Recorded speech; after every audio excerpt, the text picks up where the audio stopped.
What's up, guys? Back again for some more One Piece action. Today we got my live reaction to One Piece chapter 1121. Let's jump right in. All right, so starting off, we got Luffy on the cover of Shonen Jump Weekly. We got Nami and Chopper and Usopp with them. Pretty cool. All right, then what do we got? Ooh, all right. So we got this nice little color illustration, all the straw hats kind of sitting around or on, I should say, a giant Nami in a bikini. Like it, very nice. But all right, okay, so we're jumping right into this chapter. All right. So if you guys remember last chapter, all kinds of craziness happened. We had Atlas sacrifice herself so that the Thousand Sunny could escape. We had Luffy talking to the giant robot, and the giant robot tried to protect Luffy's escape with everyone, but kind of malfunctioning because he's super old. We had the revelation that Clover is actually a D, and that he had an older brother that was killed, and that kind of weighed on what you call on Vegapunk's conscience, that he didn't help out Clover when he came and asked him, and then ended up being killed. So now he's revealing everything. So all kinds of stuff. What's his name? Samurai Gandhi. He took that explosion from Atlas, and something looked a little fishy with him. He's like, no, not yet, and his head like was blown away, but it almost looked like a shadow, like his head the way it was. I don't know. It was kind of weird. Maybe there's like some shadow Logia version, I don't know, integration going on with these guys, but let's see what we got going on in this chapter. So the ebb and flow of the ages. All right, so we got Luffy. He's like, watch out for those claws. And then, we had Saturn jumping on the boat earlier. The clash comes to a head. We can't let them get away. Fire. All right, so the Navy obviously trying to stop them. We see the giant ship right there. They're like, they're poisonous. Don't touch them. All right, so that he's talking about Saturn, his spider legs or whatever. So they're attacking the giants right there. It looks like we got Dory and Broggy and everyone kind of, holding up their shields, trying to block them right there. They're like, whoa, yeah, nothing good can come from touching that. What an intense attack. All right, and then we see Saturn. He's got like this intense look on his face right there. And then, okay, so Luffy about to jump into the fray. See him getting wound up. He's like, you still won't stay down, you bastard. And then, okay, we still got Bonnie over there in her Gear 5 form. And she's mumbling something. And then we see Luffy kind of look over at her like, wait, what did you just say? And then all of a sudden we see Saturn again. And all of a sudden Luffy just smashes one of the spider legs away from smashing into Bonnie right there. All right, so what do we got in this next panel? We see Bonnie, she's jumping up. Okay, it looks like she's getting ready for some kind of attack.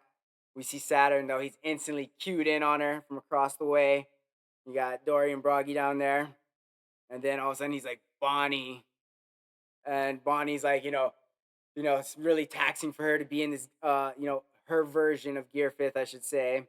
And then we see Luffy, he's over there. He's like, nah, you've got this, Bonnie. You've got it. And then what do we got? Okay, so we're getting the final revelation, the end. What is all of this mean? Like, what was Vegapunk's whole purpose? And then he's like this, Vegapunk's message. He's like, a day of awakening is coming where all the pressing secrets of the Void Century will be uncovered. All right, so referring to whoever is the next person to make it to Laugh Tale will get all the secrets.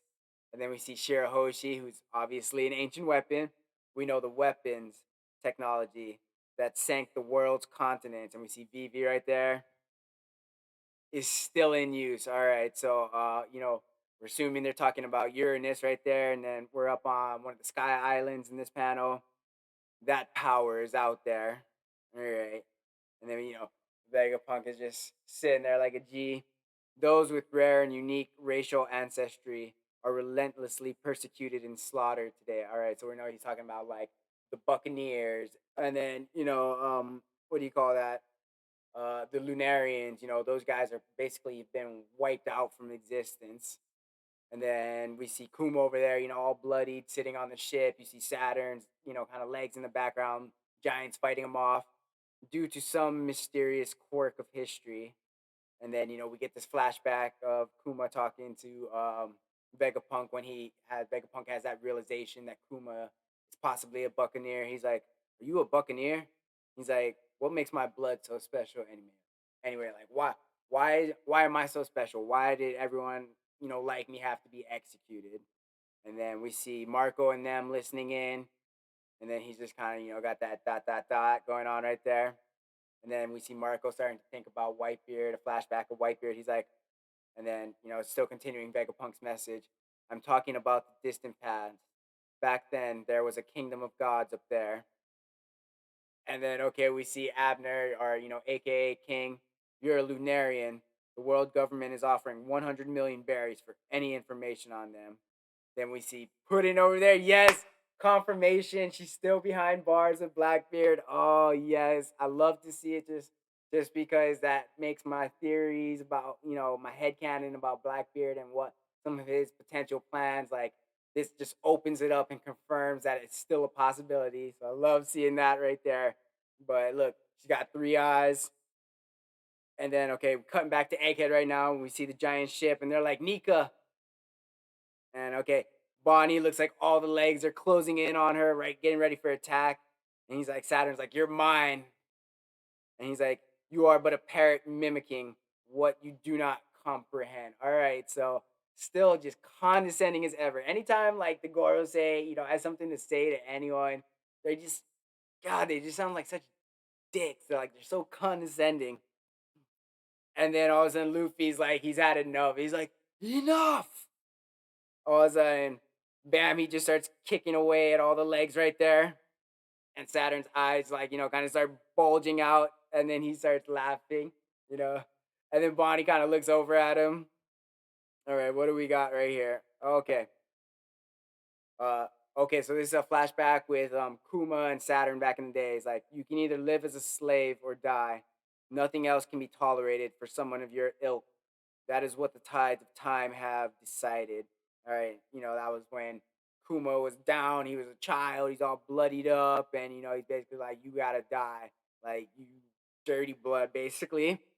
And then what do we got? Uh, how dare you? All those things you did. So Bonnie's, this is Bonnie's memories from what she saw of Kuma's memories. She's like, "How dare you do those things to my dad?" Like, she is just pissed. All right, now what do we got? What you did to mommy. Your mother ended up being part of my drug experiments. You dare, how dare you call yourself a god? Bonnie, real gods do exist. Say hi to Mog. Bonnie just having all of these memories flooding back, memories that she saw of Kuma, her memories, thinking back that like everything the Gorosei and the world government has basically done to her family, all the like evil things that they've been privy to. And then we see Kuma over there. I wanted to be a hero, someone who could save people. And then real gods do exist, real heroes too. And then Bonnie's like, all I ever wanted was for the three of us to live in peace. Being alone for so long made me want to die. So she's just like, had it. She's breaking down. All of her emotions are coming out. But she's like, but I kept going. And then she's thinking over there, okay, I owe everything to those two. Thank you, Bonnie. So kind of a memory she wished she had, Kuma and her mom and them holding her as a baby and actually being one big family. That never happened. Kuma didn't arrive in time to see Ginny. She was already dead by the time he got there. So it's just been Bonnie and Kuma. And then they're like, they blessed me in so many ways. And okay, this is an awesome shot right there. So we see Saturn, he's like, oh, getting ready, like, oh shit. And we see Luffy and Bonnie wound up gear 5, Nika form, just cocked back in, ready, just knock Saturn out. Love it. And then what do we have over here? Okay, so going back, we're in Water 7 in this next panel. He's like, there will be a reckoning on the day those answers come. You must be on guard to protect yourselves. And then, okay, so we see Judge and Caesar going at it. No matter what happens, then with Area, I have faith in humanity's capacity for wisdom. All the while, this is all Vegapunk talking. He's like, I have faith in science. And then we see, what do you call? Egghead is just in fire and flames, destroyed right now. And then what do we got? Okay, so we got, the giant robot. He's looking pretty rough right now. Died 25 years ago, and it's been 2 years since Whitebeard's death. A new age is heralded by the passing of old legends. And then, okay, this next panel is this is the one you want. Oh, this is gonna be epic when it gets animated. Bonnie and Luffy just hammering away at Saturn right there. You see Bonnie kind of right down the center with a giant fist, and then you kind of see Luffy coming around and over the top and every way in between. You know, Cody with hockey. It looks like almost. I mean, whoa, bro, are you guys seeing this? It's just like the other one. Like, are they just shadows of themselves, or like what's going on? Because he like punched holes in them. They punched holes in Saturn. It almost looks like he's disintegrating. His eyes have kind of gone all white, and then it says today. And then okay, yeah, he's like all busted. His legs are falling off. His like face is blown off right there, and he's falling off the ship. Okay, so he's down, but is he completely out? Is he taken out? He's like, there are certain individuals who can't be oppressed. All right, so we're talking about like guys like Luffy and Shanks probably. And then okay, so then we see Dory and Broggy. They're like, yeah, cheering him on right there. And we see Bonnie, you know, crying tears of joy that she kind of got to inflict some revenge and retribution on Saturn for all the pain that he's caused her and her family right there. And then we see Luffy just still having a good old time. He's like cracking up. He's like, "Oh, Bonnie, we sent him flying, didn't we?" And then okay, that's cool right there. We see Kuma kind of just looking on.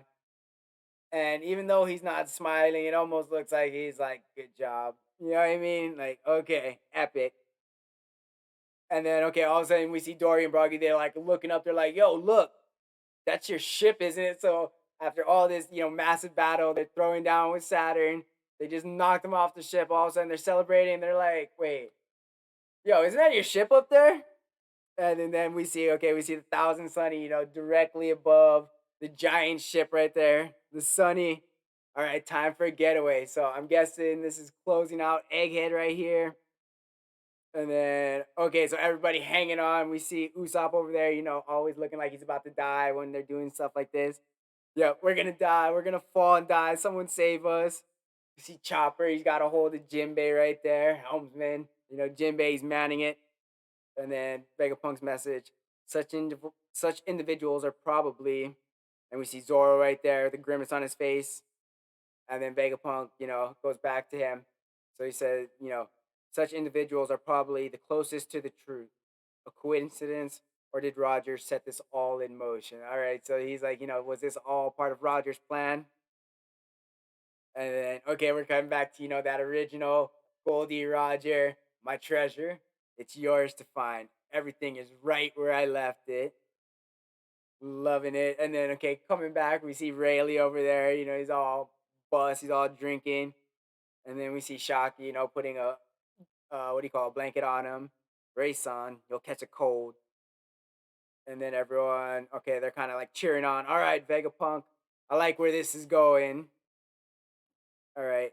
And then he says, unfortunately, there's no guarantee that it will be found by someone Joy Boy would want. Okay. But there is, you know, Luffy, who is kind of the reincarnation or, you know, the chosen one to become the next Joy Boy. And then, okay, whoa, what do we got? We're coming back to Hachinosu over here. And they're like, isn't the Commodore back yet? I can't wait much longer. All right. So, you know, it sounds like they're getting antsy to go looking for the One Piece, especially now getting, you know, Vegapunk's message. And they're like, Emperor Blackbeard's lair, Pirate Island, Hachinosu. And then we cut over to the Red Force. All right. So we got Shanks. All right. They're like, boss, you're drinking too much. Shut up. I ain't drinking. All right. So Shanks, you know, he just took out Kid a little while ago. Got some poneglyphs. And now we're cutting back over to, you know, Emperor Buggy Sama. And they're like, Chairman Buggy, there's no doubting your greatness now. You always exceed our expectations. And then you see Mihawk and Crocodile. They're just like, so irritated that they gotta like kind of play along to a certain extent. They're like, there's so much more to your dream than I thought. All right, Buggy again getting way too much credit. Okay, cutting back to Navy HQ. And they're like, there's no way we'll just stand by. Let's go and find it first. Who will protect the common folk then, you dolts?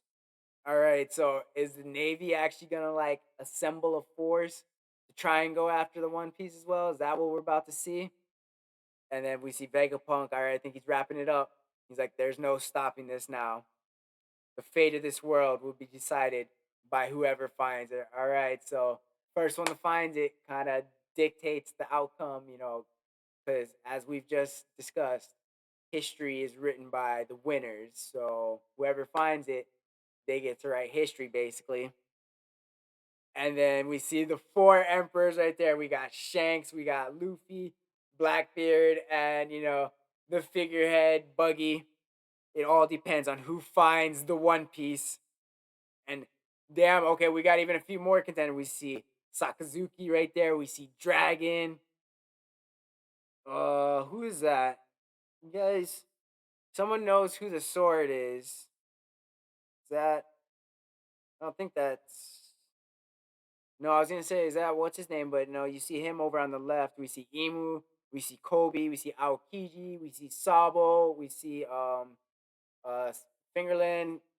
What's his name? But who's the sword? Somebody tell me who this sword is. It's not. No, that's not Momonosuke. Is it Scopper maybe? The man holding on to the last and final road poneglyph, the man marked by flames that we haven't seen yet. You know, uh, yeah, that's who I'm thinking it could possibly be. I'm thinking he got marked by flames because that egg they had on Roger's ship was actually the final like dragon egg, and he kind of got burned taming it, or whatever. But yeah, that was an excellent chapter. We got break next week, so you know we are starting slowly beginning to head into that really like that final push. But I think we still got to go to what do you call Elbath, kind of learn, everything Saul has, kind of put some pieces together, start filling in that void century history, and then, kind of figure out, okay, where are we going to look for that final road poneglyph? Are we going to find a clue there to where the last poneglyph is? Is Blackbeard going to start enacting some plans? What are we going to see from Mihawk and Crocodile? What's going to be happening? Like I said, are the Navy personnel, are they finally going to assemble, like, a designated task force, or force Sword to go after the One Piece to get it before the pirates do? There's tons of possibilities, tons of different directions we could go. We still haven't seen what's happened to Kid, what's happened to Law. I'm stoked we finally got some confirmation what happened to Pudding. She's still locked up, so I'm assuming that means she's with Blackbeard, still locked up. So yeah, a lot of big possibilities coming up. Let me know what you guys thought about this chapter. Let me know if I missed anything. Let me know what your thoughts on who that person blacked out kind of with the sword is. But yeah, other than that, have a wonderful day.